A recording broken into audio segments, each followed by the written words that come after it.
Muy buenas tardes, estimadas colegas, el Consejo Directivo del Colegio de Enfermeros Región 5. Muy agradecida por haberme invitado a esta ponencia, a este curso internacional de atención de paciente crítico. Mi nombre es Edith Bernachea Villarreal y bueno, voy a tratar el tema.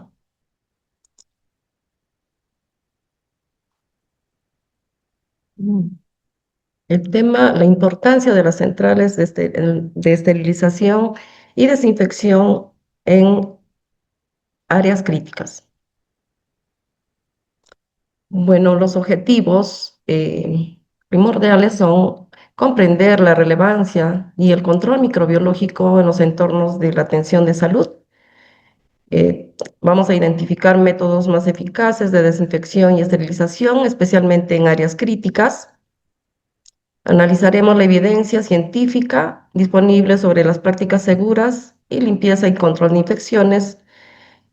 Debemos reconocer también los riesgos asociados de una inadecuada limpieza y manipulación de materiales e instrumentos. Conocer y aplicar los lineamientos recomendados por la Organización Panamericana de la Salud, Organización Mundial de la Salud y otros centros especializados. Reforzar el compromiso y la responsabilidad del personal de salud para la prevención de las infecciones asociadas a la atención de salud. Bueno, ¿qué conocemos? ¿Qué decimos de las áreas críticas? Son aquellos espacios donde se brinda la atención a los pacientes en estado grave, vulnerable o con riesgo vital, lo que requiere de equipos especializados y personal altamente capacitado para asegurar la supervivencia, reducir la morbilidad y favorecer la recuperación. Como lo dijo la anterior ponente, nuestro objetivo es no causar daño al paciente. Una correcta gestión de las áreas nos van a permitir la prevención de las infecciones asociadas a la atención de la salud.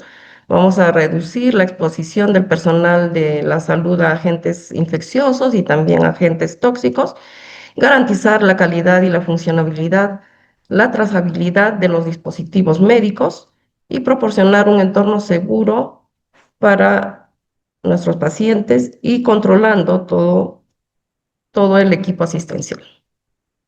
Las áreas consideradas críticas son los quirófanos, las unidades de cuidados intensivos, las áreas de neonatología, unidades de trasplante, hemodiálisis, quemados y, como no decirlo, el área de central de esterilización. Para eso tenemos que tener definiciones clave, como bien lo ha manifestado la ponente anterior. Limpiar el instrumental es básico, el material o el dispositivo médico. ¿Por qué? Porque eso nos va a permitir eliminar la suciedad visible, el polvo, las manchas y los desechos. Este procedimiento nos va a permitir eh, bajar la carga bacteriana mediante la remoción física de la suciedad y la materia orgánica de las superficies, objetos o instrumentos. Muchas veces confunden los términos, ¿no? Limpiar y desinfectar.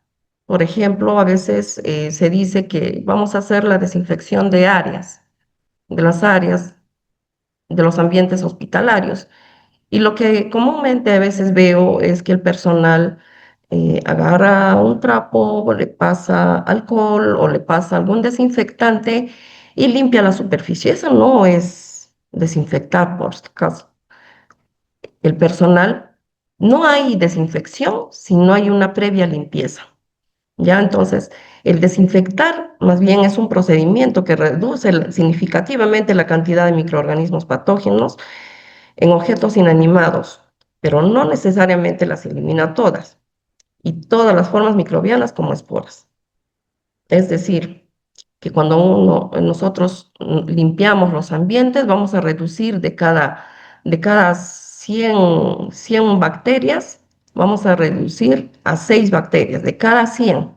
Al momento que nosotros realizamos la desinfección, después de eliminar la suciedad de las superficies, vamos a disminuir la cantidad de bacterias de 100.000 a 6 bacterias, ¿ya? Y por otro lado, también tenemos el concepto de esterilización, que muchas veces también a veces lo confunde con desinfección.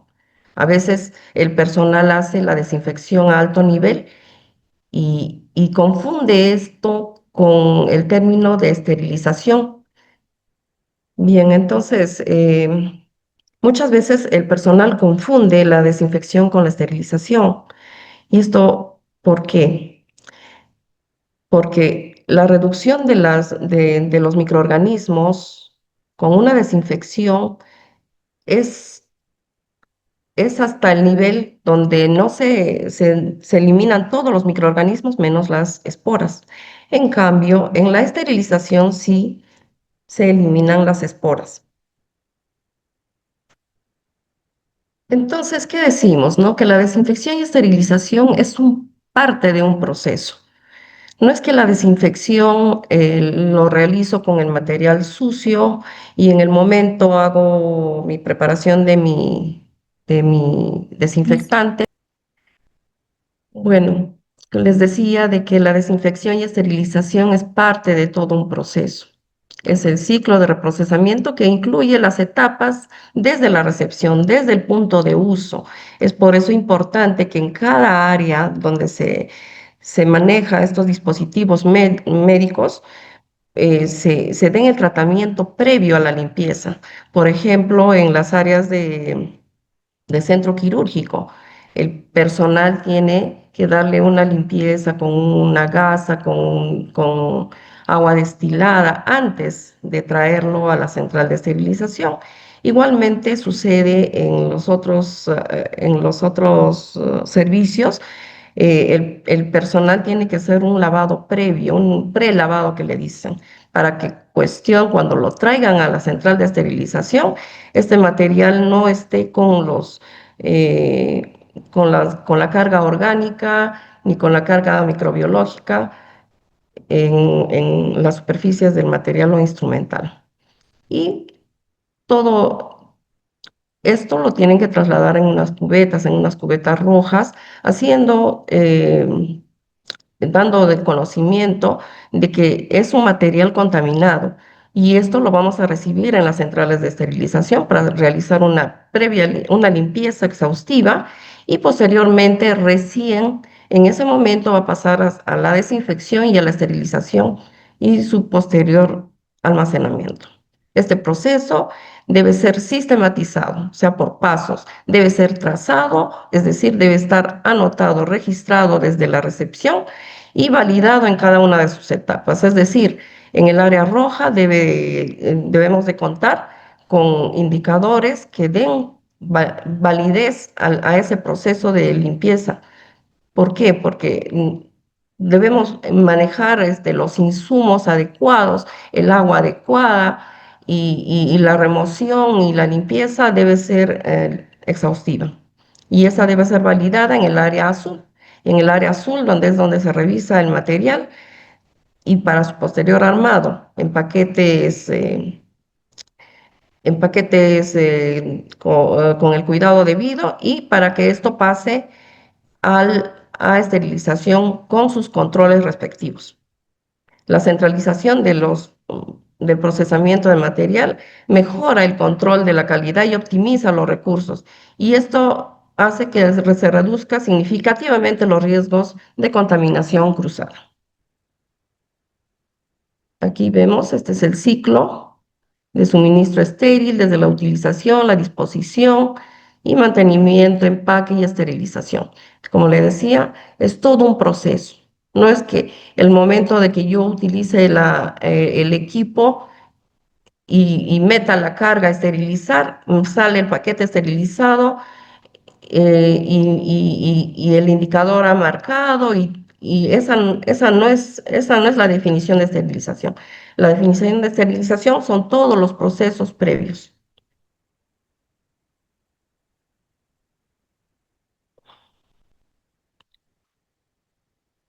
¿Qué equipamientos y material de alto riesgo tenemos en los hospitales, en los centros asistenciales?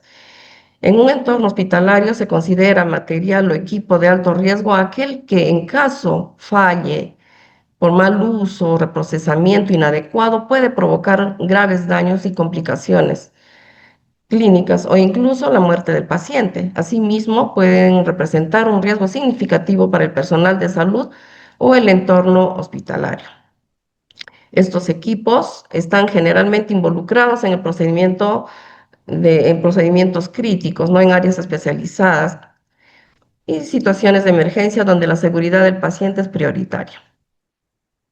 Ejemplos, tenemos al instrumental quirúrgico, material quirúrgico, la ropa quirúrgica, ventiladores mecánicos del área quirúrgica o de UCI, cardiología, etcétera, catéteres de uso invasivo, incubadoras neonatales, dispositivos, es decir, dispositivos de soporte vital.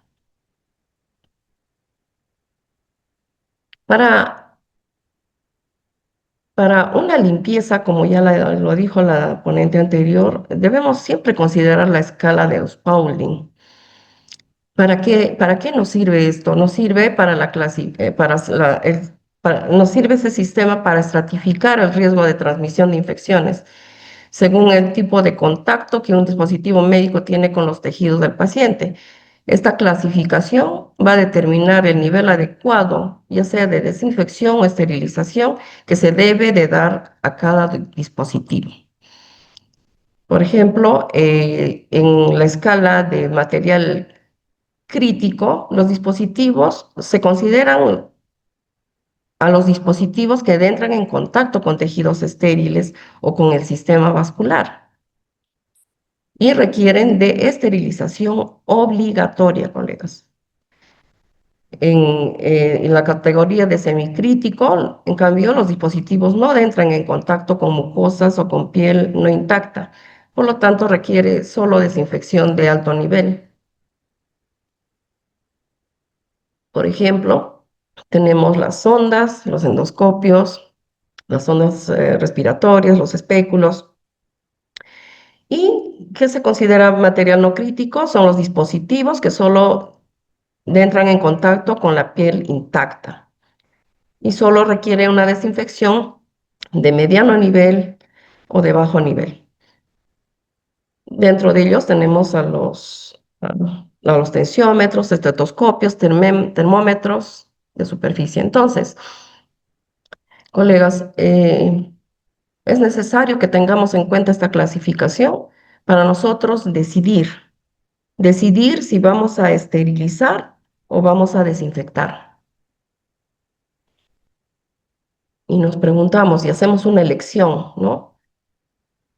Este material que yo he utilizado en el paciente, ¿lo llevo a desinfección o a esterilización? Y muchos tienen sus cubetas con su materia, con las sustancias desinfectantes en sus áreas y confunden, ¿no? Confunden porque piensan o asumen de que el material que ha pasado por este método de desinfección prácticamente va a estar exento de microorganismos.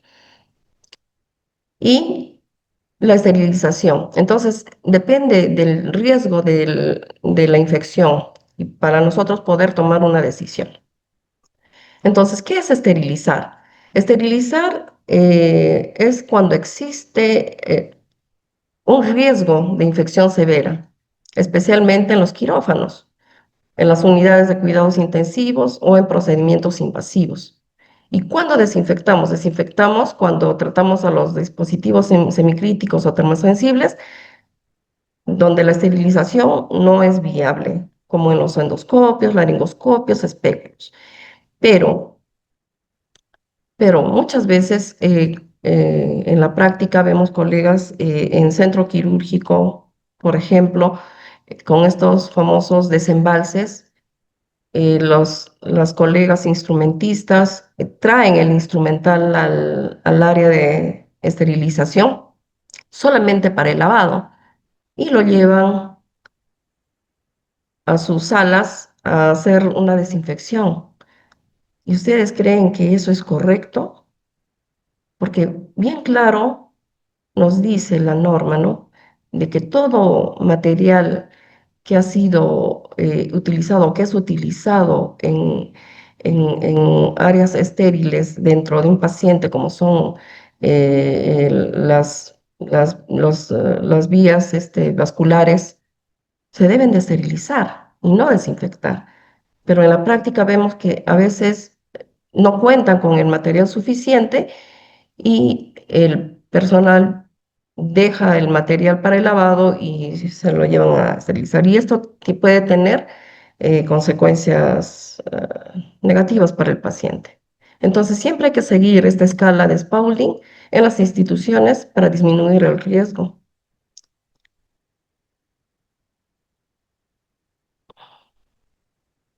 Entonces, ¿qué es la desinfección? La desinfección es un proceso mediante el cual se elimina en gran medida los microorganismos patógenos presentes en los objetos inanimados. La desinfección solo se hace en los objetos inanimados. A menudo este término se confunde con esterilización, como les decía, ya que existen distintos niveles de desinfección que van desde de alto nivel hasta el bajo nivel. La desinfección de alto nivel eh, elimina todos los microorganismos excepto algunas esporas bacterianas altamente resistentes. Se utiliza principalmente en dispositivos semicríticos como los endoscopios que no pueden ser sometidos a calor, pero a veces también hay que evaluar, ¿no? Hay que evaluar si estos endoscopios han realizado algún procedimiento que han invadido la malla vascular del intestino, del estómago. En esos casos también existen métodos para su esterilización, ¿ya? Para la desinfección de alto nivel tenemos en el mercado los glutaraldehído, el oftaldehído, el ácido paracético, el dióxido de cloro, peróxido de hidrógeno, formaldehído. Y para la desinfección de nivel intermedio y bajo tenemos los fenoles, el hipoclorito, los amonios cuaternarios. Esto no nos van a permitir eliminar todos los microorganismos. Su nivel de eliminación es baja o regular y actúa contra las bacterias vegetativas, la mayoría de ellos los virus y los hongos, pero no elimina esporas. Generalmente podemos, como vemos en la diapositiva, podemos pasar por este método a a los materiales que no han entrado en contacto con la sangre, que han entrado en contacto con mucosas intactas, y el de bajo nivel a las superficies y al material médico también, que no han ingresado en contacto con las áreas estériles del paciente. ¿Qué métodos de desinfección tenemos? Tenemos métodos físicos, que son el de pasteurización, que esto se ha originado desde hace siglos pasados, que es el hervido, por ejemplo, por ebullición, y mediante el cual también se eliminan los microorganismos, chorros de agua a presión, que generalmente se dan en las lavadoras desinfectoras, y la radiación de ultravioleta que actúa sobre el ADN de los microorganismos con eficacia limitada, pero previamente se tiene que hacer una limpieza, como se dijo.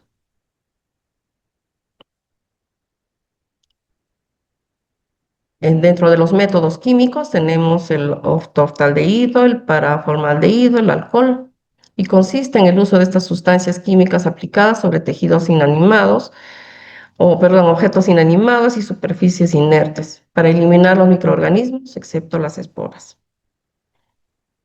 En el ortotaldehído, por ejemplo, la desinfección de nivel es alto, actúa sobre los ácidos nucleicos de las micobacterias y los virus y es muy eficaz para la desinfección de los endoscopios. El tiempo de acción de este producto es de 12 minutos y a 20 grados centígrados. Es el que generalmente se utiliza. También se utiliza el glutaraldehído, aunque ya está pasando ya, ¿no? Ya se está desfasando por por su actividad tóxica para el personal que maneja y también por la toxicidad hacia el paciente.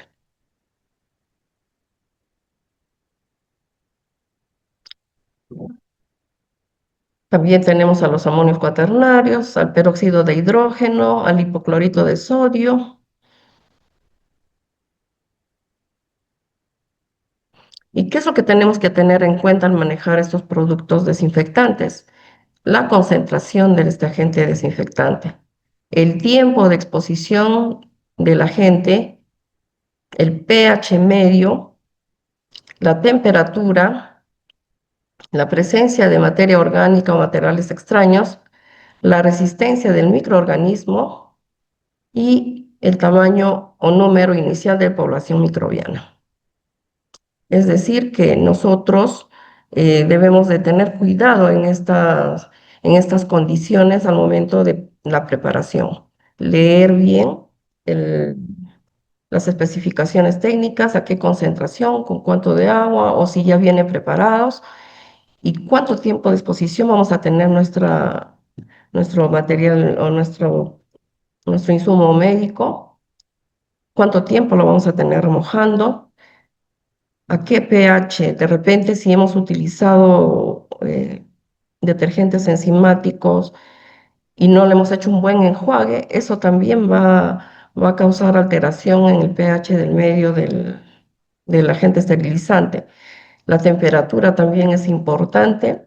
eh, si el ambiente está muy caliente, no se va a desactivar prácticamente el desinfectante en sus propiedades. La presencia de materia orgánica, por eso es que se tiene que hacer una buena limpieza antes de realizar la desinfección.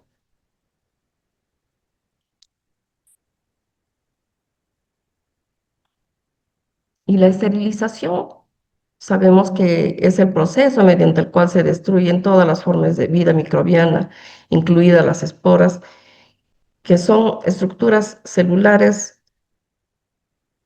altamente responsables de las infecciones y contaminaciones en el paciente. Dentro de ellos tenemos, por ejemplo, a la especie de Clostridium, del Clostridium. Y existen diferentes métodos de esterilización para eliminar a los microorganismos. Tenemos el calor húmedo, tenemos el calor seco. Calor seco ya está quedando desfasado. ¿Por qué? Porque no nos brinda las garantías, porque no hace el vacío, no penetra el calor hacia las partes más internas del material o instrumental que se está esterilizando mediante este método. Y tampoco podemos utilizarlo para materiales termosensibles o plásticos. En cambio, generalmente ahora se está utilizando el calor húmedo, ¿no? En todos los establecimientos de salud es el más recomendado. ¿Por qué? Porque utiliza el vapor de agua a presión, que generalmente se manejan entre los 121 grados y 134 grados. ¿Por qué es seguro este método?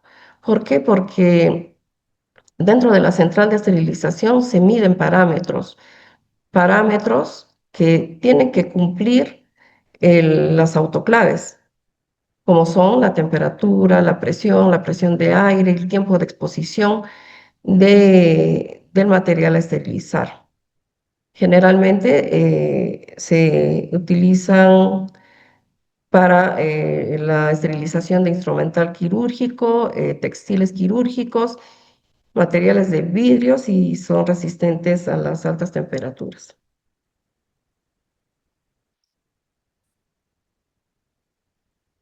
Y también por qué es garantizado la esterilización a alta temperatura.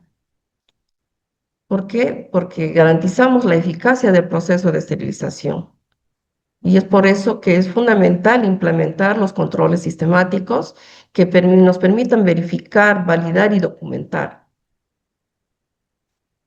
Y si se han cumplido las condiciones necesarias para la destrucción total de los microorganismos. Estos controles pueden ser físicos, químicos y biológicos.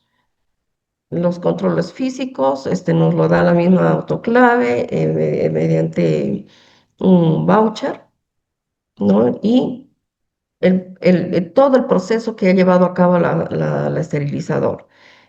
Y nos dan un informe, ¿no? De a qué temperatura ha sido sometida la carga, con qué presión y qué tiempo de exposición. Esto generalmente, este tipo de controles lo llevan en los países europeos. ¿Por qué? Porque tienen todos sus controles parametrados con especialistas en ingeniería y de manejo de estas esterilizadoras. También en nuestro medio utilizamos los controles químicos y controles biológicos para ver la esterilidad del material y nos basamos, por ejemplo, tenemos químicos externos, químicos internos, y los químicos externos generalmente miden uno o dos parámetros. Solamente son una cinta testigo que nos pueden dar fe de que ha pasado el proceso de esterilización, mas no determina que sí está estéril el material, porque estas cintas viran al calor. ¿Sí? Entonces, también utilizamos para el preparado de los paquetes, por ejemplo, los indicadores internos. Estos indicadores internos o pueden ser también integradores, que ahora son los más de clase 4, 5, 6, ¿no? A más clase mide mejores parámetros. Entonces, esto también da la validación, ¿no? Respectiva de que ha pasado por el proceso de esterilización. Y esto generalmente lo utilizan también el personal de centro quirúrgico como parte de su cirugía segura, ¿no? Para que lo pegan en la hoja de cirugía segura. Y otro de los controles que manejamos dentro de las centrales también es el control biológico que colocamos en cada carga, ¿no? eh, para, para simular, para simular de que ha pasado el proceso. Esto lo debemos hacer en paquetes desafiantes, ¿no? El cual nos dé la validación respectiva de que el agente esterilizante, que es el vapor, ha ingresado hasta las partes más profundas del instrumental.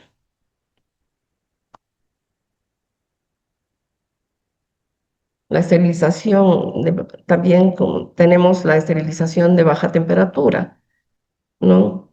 Que se emplea cuando los materiales, por ejemplo, no toleran el calor de métodos tradicionales como el calor seco o húmedo. Y es ideal para el material termosensible o delicado. Tenemos los agentes químicos. Este tipo de esterilización se da por agentes químicos como el óxido de etileno, el peróxido de hidrógeno vaporizado, el formaldehído y el ácido paracético. Generalmente en nuestro medio manejamos estos dos tipos o estos dos agentes que son el óxido de etileno y el peróxido de hidrógeno. El óxido de etileno se utiliza generalmente en instrumental delicado, como los catéteres, dispositivos de plástico o complejos, materiales con lumen. ¿Por qué? Porque tiene una actividad penetrante. Este agente químico es muy fuerte, incluso puede causar toxicidad al personal de salud o también al personal, al paciente si no se ventilan, si no se le da el tiempo de exposición al ambiente. En cambio, el peróxido de hidrógeno, por ejemplo, es un método mucho más amigable, pero que también tiene su desventaja. No penetra lúmenes pequeños o largos, no penetran en materiales de gran tamaño o en materiales muy pequeños pueden formarse, eh, como se puede decir, moléculas en estado plasmático. Entonces, por eso es un poco que tenemos que pensar bien qué método vamos a utilizar y cómo vamos a disponer, ¿no? Nuestros paquetes en los equipos que tengamos. Otro de los métodos de esterilización son la radiación ionizante, que eso lo utilizan a nivel industrial, lo hacen para jeringas, guantes y etcétera. Y otro es la filtración con soluciones inyectables para los filtros EPA con el que debe de contar las salas de centro quirúrgico y central de esterilización.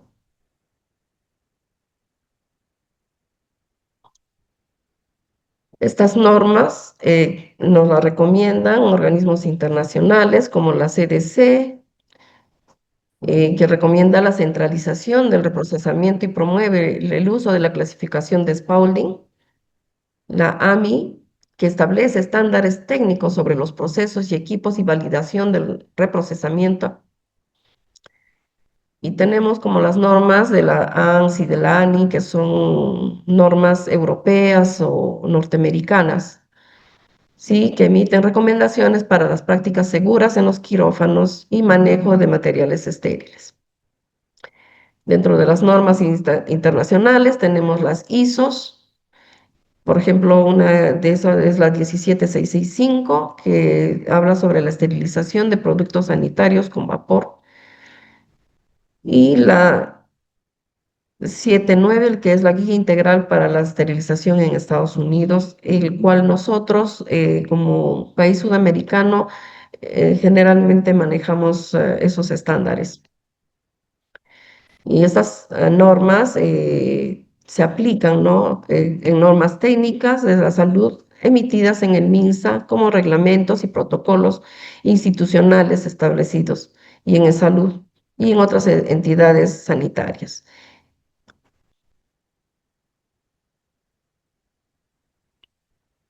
Mm, perdón.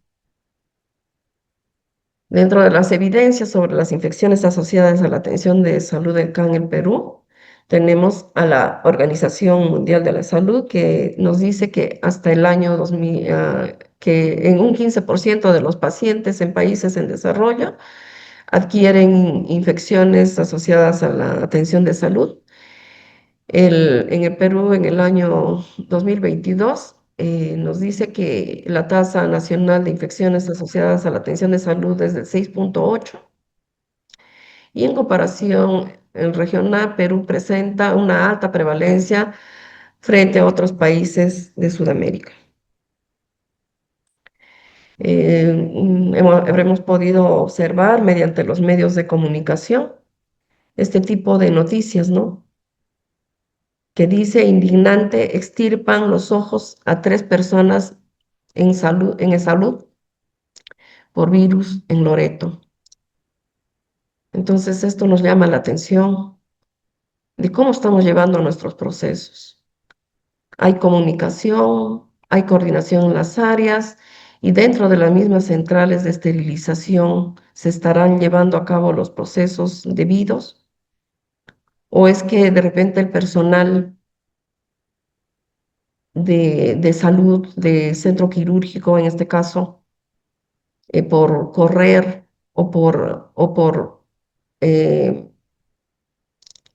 por cumplir con la producción, somete al instrumental médico solo a desinfección y esta desinfección realmente cuando no debería de ser, estará dada en las condiciones que se requieren.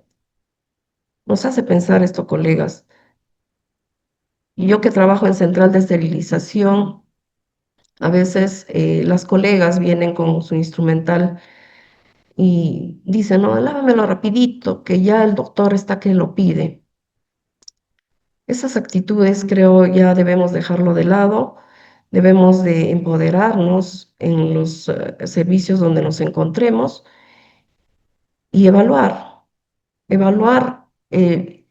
qué condiciones de seguridad le estamos dando a nuestros pacientes, ¿no? Si vamos a llevarlo a desinfección, si va a ingresar justo este instrumental a un área estéril del paciente que es, por ejemplo, el ojo. Y todavía van a esterilizar catarata, donde ponen lentes intraoculares. Entonces, ¿qué pasa si estos lentes intraoculares yo coloco con instrumental, con, con estos productos químicos dañinos? ¿O qué pasa si de repente no he enjuagado bien o lo he lavado en mi zona, en mi punto de uso? De repente he puesto más cantidad de detergente, ¿no? Asumiendo de que con eso se va a limpiar mejor. Estamos llevando realmente un adecuado proceso en la limpieza, en la desinfección o en la esterilización. Tenemos que pensar, colegas, ser conscientes y como dijo una ponente, ¿no? Que antecedió, hoy nosotros podemos ser los que atendemos en los establecimientos de salud. Mañana podemos ser pacientes. ¿Y qué les estamos enseñando a nuestras colegas nuevas? Que así se hacen las cosas o porque nos dice un médico que, que llevemos rápido el instrumental. ¿Y por qué faltaría el instrumental? Es también por falta de gestión, ¿no? Entonces, falta de gestión, falta de comunicación, falta de capacidad o de repente falta de conocimiento.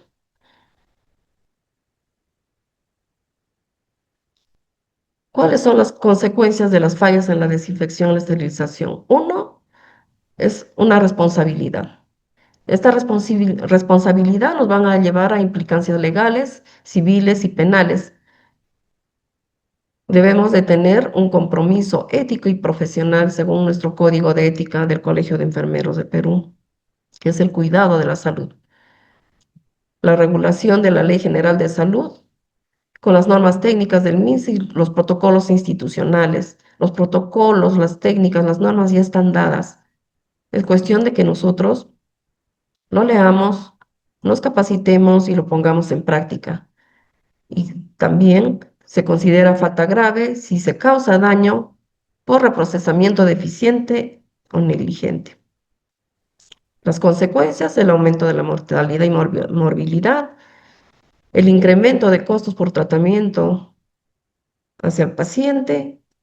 Y ese costo no solamente es para el paciente, colegas, este costo también es para la institución, es para el Estado, son para las familias. Esto prolonga las estancias hospitalarias, el riesgo de brotes epidémicos y la omisión de reprocesamientos adecuados, estandarizados, nos van a llevar a las infecciones asociadas a la atención de la salud graves. Licenciada Edith, 5 minutos más. Ok, gracias. Entonces, los beneficios del control y la desinfección, ya sabemos que es la seguridad del paciente, que ya lo han venido diciendo nuestros ponentes, la protección del personal de salud, porque va a reducir la exposición a agentes infecciosos y así también vamos a tener la protección legal, ¿no? Vamos a tener eficiencia operativa, vamos a optimizar los recursos, evitamos los reprocesamientos y se mejora la calidad asistencial. En lo que es la seguridad del trabajador, vamos a tener menor exposición al instrumento contaminado y materiales infecciosos, a agentes tóxicos, nocivos, a ambientes más seguros gracias a la reducción de la carga microbiana Y todo, colegas, tenemos que documentar, cumplir con los protocolos. ¿Para qué? Para que en algún momento nos brinden un respaldo legal y profesional ante los incidentes o auditorías. Porque ya ustedes han escuchado a los colegas del centro quirúrgico, ellas hacen su checklist, hacen su hoja de cirugía segura. Entonces ellas van a, van a poner en sus historias que están cumpliendo con toda la documentación, con todos los checklists, y si no se ha dado un debido proceso, prácticamente la central de esterilización va a asumir esa responsabilidad.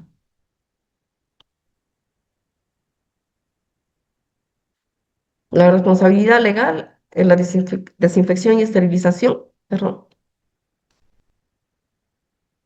Un ejemplo real es el caso de salud con indemnización por infección posquirúrgica debido a las fallas en el reprocesamiento. El incumplimiento de protocolos puede derivar en sanciones civiles, administrativas, éticas o penales. El registro detallado de los procesos es fundamental como respaldo legal, colegas, ante las auditorías o denuncias. Y la omisión de la desinfección o esterilización puede generar infecciones asociadas a la atención de salud graves y puede generar brotes epidémicos y complicaciones como lo vimos en Loreto, donde 3 pacientes han tenido problemas después de sus operaciones en el ojo y, prácticamente les han extirpado el ojo. Y también esto constituye una falta grave si se demuestra que se ha provocado daño por un reprocesamiento deficiente. Los protocolos son validados, debemos contar con todos los protocolos para garantizar la seguridad y la trazabilidad y eficacia en los procesos de desinfección y esterilización. Estos deben incluir el flujo de reprocesamiento, como les dije, el prelavado, el lavado, todo, una secuencia, empaquetado, esterilizado, almacenado y distribuido. Todo es un flujo de reprocesamiento. Si no se cuenta con este flujo, prácticamente si hay un quiebre o una brecha en este flujo, no estamos garantizando la esterilidad del material. El control de la calidad sistemático, verificación continua de parámetros físicos, químicos y biológicos que también deben estar em, en los registros y las auditorías periódicas internas y externas, que muchos de los centros asistenciales contamos con comités, ¿no? Comités de desinfecciones, de infecciones, perdón, comité de infecciones, comités de calidad, etcétera. Entonces, todos ellos se deben de unificar y trabajar como un equipo. En conclusión, la desinfección y la esterilización nos salvan la vida y son fundamentales para evitar las infecciones asociadas por la atención de salud. Constituyen una parte crítica de la seguridad del paciente y del trabajador de salud. Garantizan una atención segura y libre de infecciones asociadas a la atención de salud. El reprocesamiento debe ser sistematizado, trazable, validado y supervisado. El personal tiene una responsabilidad ética, técnica y legal en cada proceso y para ello debemos de capacitarnos. La formación continua, la fiscalización y el compromiso institucional son clave para la efectividad. La trazabilidad y la validación aseguran la calidad de nuestros procesos y las áreas críticas que se requiere una máxima rigurosidad en los protocolos. Cumplir con las normas técnicas y legales protege tanto al paciente como a los trabajadores y la desinfección y esterilización son pilares en la seguridad hospitalaria. Perdón. Gracias, gracias.